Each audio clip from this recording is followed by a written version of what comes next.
সামান্য একটু অবসর সময় আজকাল খুব ভয় পাই, কারণ আপনারা সবাই জানেন অলস মস্তিষ্ক শয়তানের বাক্স। তাই নিজেকে আরও বেশি বেশি রকম ব্যস্ত করে ফেলেছি।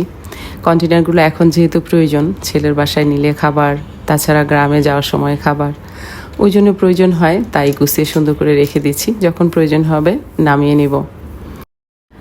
সকাল সকাল কাজ করছি, মনে মনে ভাবছি পাশের ফ্ল্যাট থেকে যদি কেউ জানে আমাকে বাসা থেকে বের করে দেবে, এই মহিলা ঘুমায় কখন। যাই হোক, অ্যাজ ইউজুয়াল নামাজ কোরআন পড়ে শুরু করলাম কাজে। আর আজকে একটু ভারী কাজ করব, এই তো করে ফেললাম আলহামদুলিল্লাহ। যেহেতু সকালের খাবার তাই একটু হালকাই রেখেছি। চুলাতে আছে ডাল, আর ডাইনিং স্পেসে আছে কলার ভর্তা, উস্তা, সাথে ডিম সিদ্ধ। যেহেতু ভাড়া বাসায় থাকি, জায়গার স্বল্পতা বুঝতেই পাচ্ছেন, ডাইনিং টেবিলের ওপরেই ওভেনটা রেখে দিয়েছি। এটার কাজই সকাল থেকে করলাম এই পর্যন্ত। লাগছে তো অল্প সময়, কিন্তু গাইস অল্প সময় ছিল না, লং টাইম ছিল।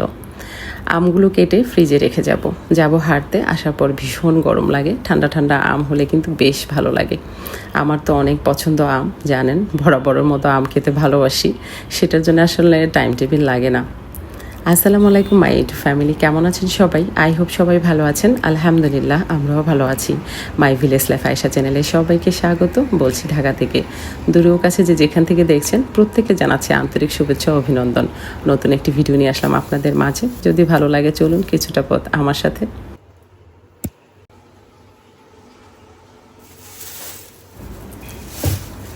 আসার পথে মুরগি নিয়ে এসেছি। ওই তো আমাদের বাসার পাশেই তো নিচে দেখিয়েছিলাম গত ভিডিওতে মুরগির দোকান, সেখান থেকে নিয়েছি। মুরগিটা ফ্রেশ ট্রেশ করে চলে আসলাম বারান্দাতে। কাপড় চোপড় পরিমাণ আমার অনেকটাই বেশি হয়, তো যাই হোক সকাল সকাল নাড়তে পারলে শুকিয়ে যায় আলহামদুলিল্লাহ। যেহেতু প্রচণ্ড পরিমাণ গরম, কিন্তু কি বলুন তো, এখন তো আকাশের অবস্থা দেখে বুঝতেই পাচ্ছেন, কখনো মেঘ আবার কখনো বৃষ্টি। তাও কি তৃপ্তির বৃষ্টি হয় না, একদম ঝিরঝির করে আসে, মন খারাপের বৃষ্টি হয়। খাবার দিছ?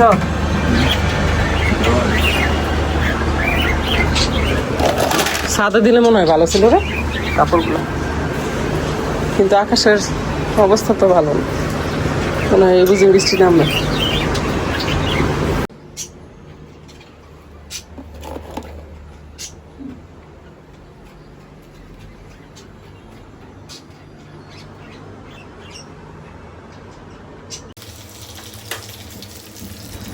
বর্ষাকালটা আমার একদমই পছন্দ না।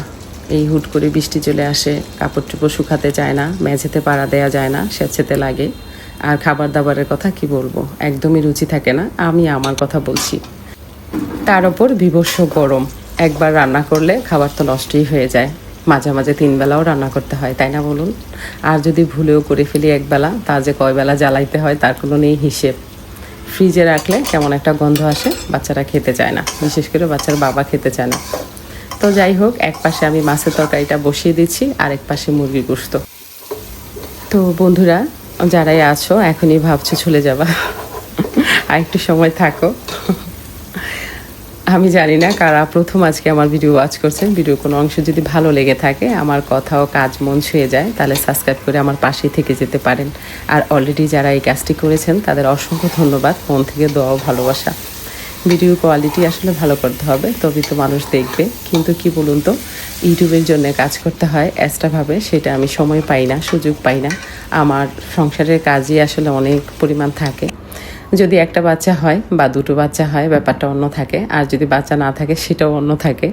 কিন্তু আমার ঘরে মাঝে মাঝে মনে হয় আমি রেস্টুরেন্টে জব করি। হ্যাঁ, হয়তো তরকারির পরিমাণ অল্প দেখেন, অল্প অল্প করে রান্না করি, কিন্তু সবসময় ভিডিও করা হয় না, অনেকবারই আমার রান্না করা লাগে। কাজের ফাঁকে একটু হালকা খিদা লেগে গিয়েছে, তাই একটু মুড়ি মাখা খেয়ে নিয়েছি আম দিয়ে। যেহেতু আম আমার পছন্দ, আমি বলেছি শুরুতেই যে কোনো সময়ে আমি আম খাই, তো ছোট ছেলে পপকর্ন খাবে।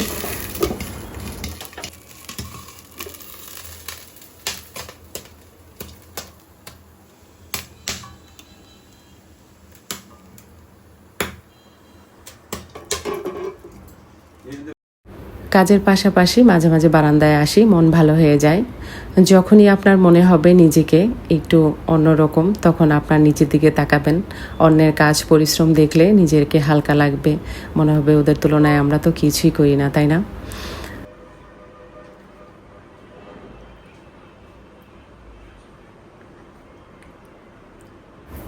মাথায় একটু প্যাক লাগাবো, তার জন্য প্যাকটা রেডি করছি। ডিমের সাদা অংশ দিব আর টক দই মাঝে মাঝে খেয়েও নিচ্ছি। আমার কিন্তু বেশ ভালোই লাগে টক দই, নট ব্যাড। কিন্তু যখনই আমি খাই তখন আমার মেয়ে কেমন জানি ওয়াক ওয়াক করে যে মা কী খায়, এটা কোনো স্বাদ হলো, টক দই আবার খাওয়া যায়। টক দইটা আমার অনেক পছন্দ, যেভাবে গালেও মাখা যায়, মাথায়ও মাখা যায়, রান্নাতেও দেয়া যায়। তো এটা অলরাউন্ডার বলতে পারা যায় এই রেমেডিটা। তো তার সাথে একটু লেবুর রস দিলে আরও বেশি ভালো হয়, পেঁয়াজের রস, কিন্তু সময় ছিল না আমার। তো এইদিকে নুরাবু বাজার সদাই করে নিয়ে এসেছিল, তো তার মধ্যে মেজাজটাও খারাপ হয়ে গিয়েছিল। জাম দেখে খুশি হয়েছি, তার পাশাপাশি বাজার দেখে মেজাজটাও খারাপ হয়েছে। কিন্তু রেডি করে নিব, আর তার পাশাপাশি পরে জাম ভর্তা বানিয়ে তাকে খাওয়াবো।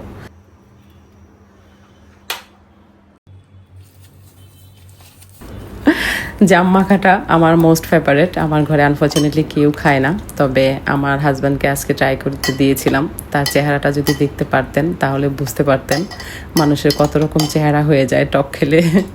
আমার তো বেশ ভালো লেগেছে, তারপর অবশ্য আমি নিয়ে খেয়ে নিয়েছি সম্পূর্ণটা। জামটা 2 ভাগে ভাগ করে রেখেছি, অর্ধেকটা পরে কাল খাবো আর আজকে বাকিটা খাবো। না,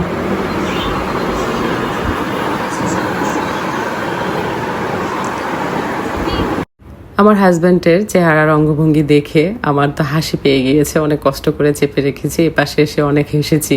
মানুষের চেহারার কত রকম অঙ্গভঙ্গি হয়। সাবজেক্ট তোমার না দিয়ে লাও, এটা আমার গোসল করে খাবো।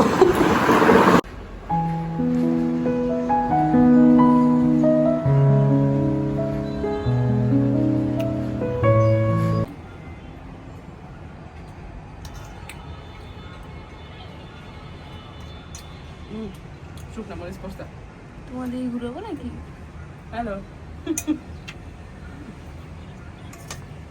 সস বানালাম একটা, তো ভাবলাম 4টা করে একটা নিয়ে নিই, মানে ইউটিউবে শিখতে একটা নিয়ে নিই। প্রত্যেকটা জিনিসই আসলে কষ্টের, গরমের মধ্যে এটা খাইতে কিন্তু ভীষণ মজা লাগতেছে। ওকে, টাটা।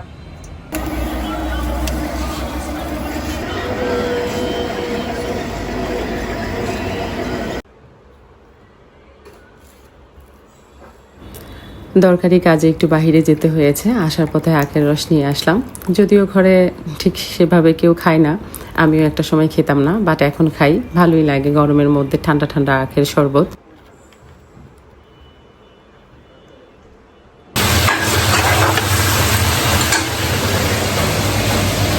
দেখেন কি অবস্থা, এই পরিমাণ গরম, এটা একদম হবে না। আর এই জানলা খুলতে পারি না, জানলা খুললে বাইরে থেকে আপনার বাতাস আসে, আর এটা গরম ভাব হয়ে আর ভেতরে। আল্লাহ, কি পরিমাণ গরম।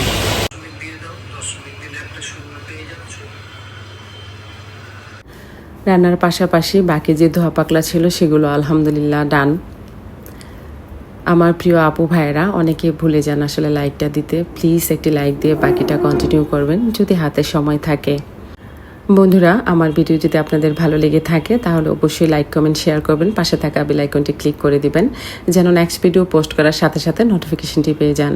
ভালো থাকবেন, সুস্থ থাকবেন, নিরাপদে থাকবেন, পরিবারকে সময় দিবেন, আর হ্যাঁ, অবশ্যই পজিটিভ থাকবেন। আজকের মতো এখানেই রাখছি, দেখা হবে নতুন কোনো ভিডিওতে। আল্লাহ হাফেজ। কি একটা পরিবেশ খাইতেছে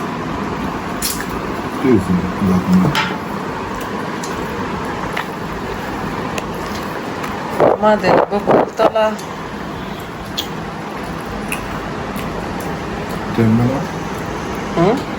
ট্রেন বানা